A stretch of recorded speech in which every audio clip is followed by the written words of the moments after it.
Hello creative souls. You've guessed it, it's another dark, gloomy afternoon. We're at the beginning of February now, and so I'm thinking about doing my plein air painting outside when the spring finally gets here and the weather improves. So join me this afternoon. I'm going to be looking at my gouache that I already had in my supplies, and I'm going to be swatching them out and looking at what palettes I can use for the future. So looking at the gouache first, I've got a variety of colours, and I've sort of picked out the landscapey colours. And some of these are quite old. This one I got free a few years ago now, so hopefully that's going to be okay. I've got a variety of the Horadam by Schminky. I've got a couple of Winsor & Newton designer gouache, and I've got the Holbein. This is actually a new one, and so is this one, but I noticed it's very close to that one, so it depends which one I'll put in my palette, and I'm likely to swap one of those out and look for a lighter green, maybe a brighter green. And again, I've got the Daler & Rowney designer gouache, which is flesh tint, but it's more apricot, to be honest. And then I've got the neutrals. I've got some greys here as well. So I've got an old palette that I found in the drawer. I've given it a clean out and a wipe out. It's a little bit stained, but I'm trying not to spend any money this month on art supplies because I think I have got an addiction, which I'm sure many of you out there have got too. So there's an embargo on my spending on art materials this month, so I'm going to use this palette for indoors. But I have got this tiny little one that I got from Temu. It's got it's got 12 wells here, so tiny little wells, which might be ideal for travel or going out for an afternoon's painting. And then I've got this one. This was recommended, or it has been recommended, by several artists on YouTube. Sarah Burns is one of them. Helen Cryer is another. They do plein air sketching and painting. It comes with a water well, and it's got the seal over the top. This is to keep the gouache wet. If you don't keep the gouache wet, apparently it dries out and it cracks. I don't think I've got a problem with that, to be perfectly honest with you. Using one of these could be a pain, as I've noticed on other artists' videos. They talk about the mould issue, and also where it will be going into my rucksack and moving around, I think it could get quite messy. So I'm not so sure about this one, but I'm going to put some gouache in and give it a little test run. So I'm going to first of all put these gouache into these pans. I will speed you up for that one and come back to you, because I'm going to do some swatching and maybe some artwork at the end. So stay with me.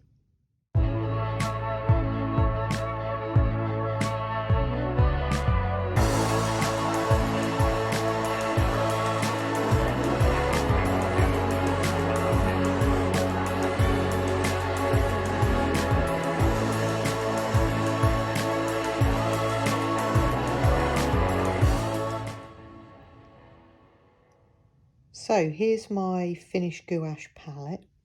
I noticed that this Daler & Rowney designer's gouache was quite sloppy, and a couple of the Horadam gouaches that have been sitting in a box for, gosh, got to be about 8 years. The binder is separated from the actual pigment, so they're a little bit sloppy, and these two are a little bit almost oily. They've got the oil sat on the top, so that's not great, but that's just the way it is. This flesh tint one is a really nice colour, and it's not apricot at all, it is flesh tint, so I might look out for a apricot colour because I've always really wanted that apricot colour. And this is moss green, Holbein moss green, and this one is Horadam olive green, and they're very close together, so there's a gap here. I'm going to look for a brighter green. If any of you got any suggestions of a brighter green that would suit this palette for landscapes and plein air painting, then leave a comment for me. I was thinking maybe phthalo green or even Viridian, something sort of brighter. And I've obviously got 1, 2, 3 more here to fill. I have put a black in, but I'm not going to put any white in because I will just take the tube with me and mix as we go. I'm going to test these out now, do some swatching first, and I might hold on before I fill this one up because this is messier than I thought, and I'm not going to be painting outside in the next month, I don't think, because the weather is absolutely atrocious. So I might hold off doing that one. I'll do that another video for that one. But I'm just going to go ahead and swatch these now. And I'm going to do it in my sea whites. I don't know what size this is. It's got to be at least A4, this one. My bigger sketchbook. So I'm going to do that now. I'll speed you up and I'll come back to you at the end. I think I'm going to do my swatches in circles today, because that's how I roll. So these are slightly different sizes, but I'm just going to do 4 rows of 4, which is easy peasy because I've got this template. So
I'm just going to go back over the ultramarine blue. I think I added a bit too much water to that. I just want to see how it layers back over the top. I don't know why I chose to do circles, because I think I'm just about to put my hand right in the wet paint. Oh, and I've just dropped it. I just dropped my paper towel. Right, let's see if I can layer over the top of this.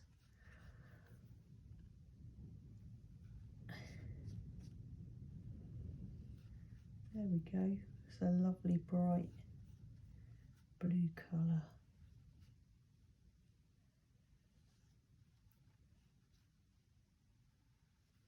Why did I choose circles? Not the easiest way to do a swatch, so I wouldn't recommend circles. But there we go.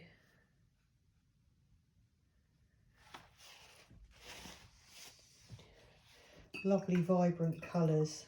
They all seem to work really well together, considering I've got 4 different types of gouache: the Daler and Rowney designer, Winsor and Newton designer, the Schminky Horodam, and the Holbein artist gouache, and they complement each other nicely. So I think I'm going to have a little play down here with some white, and then I'm going to go on and do a piece from a photograph probably, or I may see if I can find something on maybe Unsplash or Pixabay.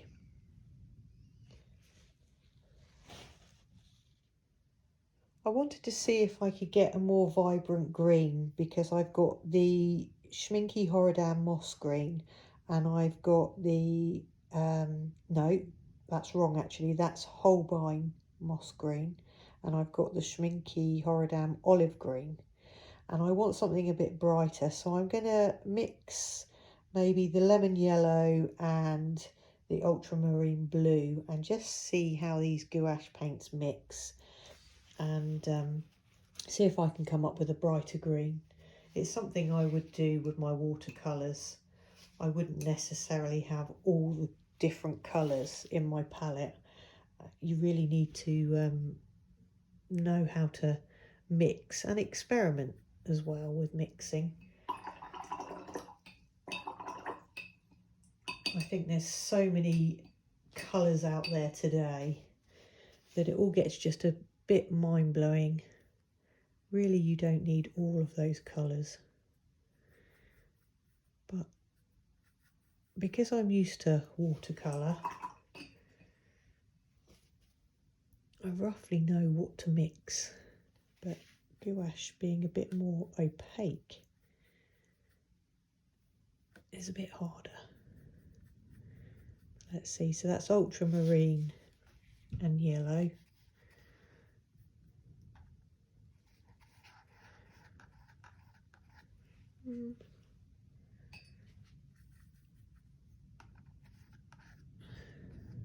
Not loving it.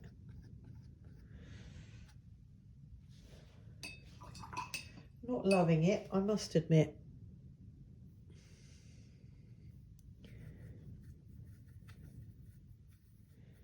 Let's go for a more sort of leafy green.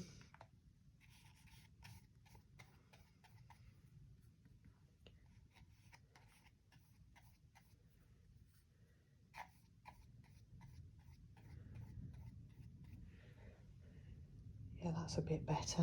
That's more of what I had in mind.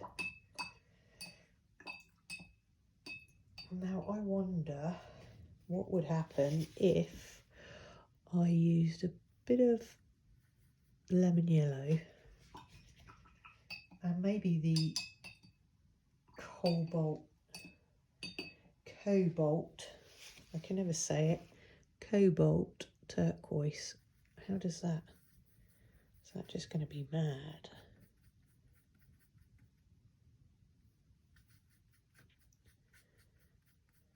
Whoa, that's like an aqua green. Quite like that. Look at that. That's vibrant indeed.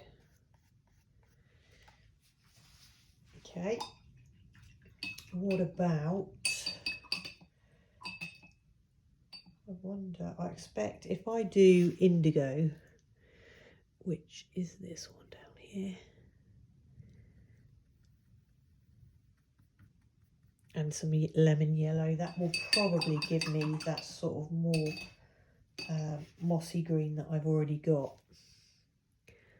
So a little bit of yellow in there. Yeah, it's just taking it to more of an olive green.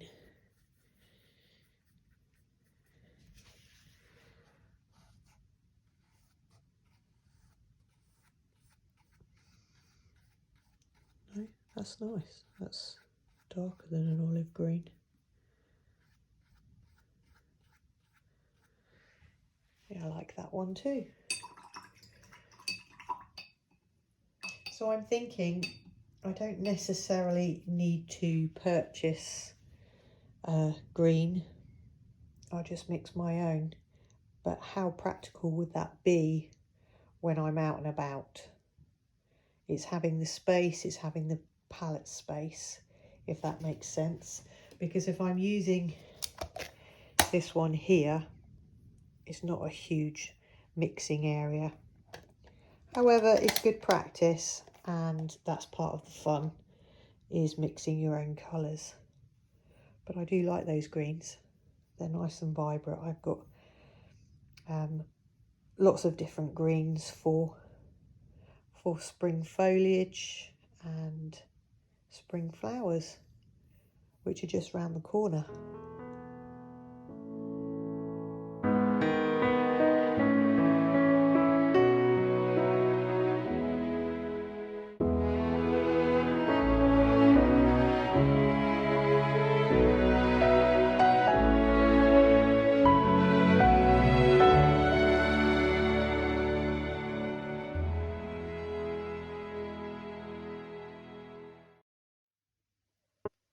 Despite being a sort of dreary day today, as we are still sort of at the end of winter, approaching spring, I decided to go out for an afternoon walk to see if I could get some inspiration to do a sketch and some artwork in my sketchbook after swatching my gouache colours yesterday. So I've taken some photos from the local area and I'm going to do this, and you can see it's a cattle trough, a water trough, and behind it here is an old stone one, which is really interesting. But as you can see, all the trees, they don't have any leaves on, but we've got some green bushes down here and some sort of autumnal looking brush and old seed heads here. So I'm going to give it a go and see how I get on with the gouache. And I'll probably go over the top with my Neo Colours 2s, which I've pulled out all the tones I might need. And I've also got some Faber-Castell watercolour markers. So they've got two ends to them, so a thicker nib and a thinner nib. So I might go over with some of those, or I've got some other art markers that I might give it a go. But I'm going to initially do the sketch first and see how I get on. So I'll speed you up for the sketch and I'll come back to you at the end.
here's my finished piece.